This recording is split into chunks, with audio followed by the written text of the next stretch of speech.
আমরা সার্চ করব window ISO.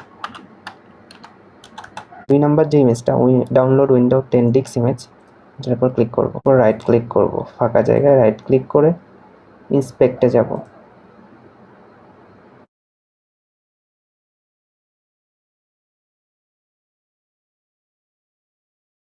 চাপ দিয়ে আমরা মোড টুলসে যাব। মোড টুলস থেকে আমরা যাব হচ্ছে নেটওয়ার্ক কন্ডিশনে। তো নেটওয়ার্ক কন্ডিশনে যাওয়ার পর তো আমরা ইউজার এজেন্ট থেকে ইউজ ব্রাউজার ডিফল্ট এটা অফ করে দেব। দেওয়ার পরে সেখান থেকে ক্রোম ওএসটা সিলেক্ট করে দেব। এবার আমরা ব্রাউজারটা একবার রিফ্রেশ দিতেছি। দেওয়ার পর দেখবেন এখানে অপশন চলে আসছে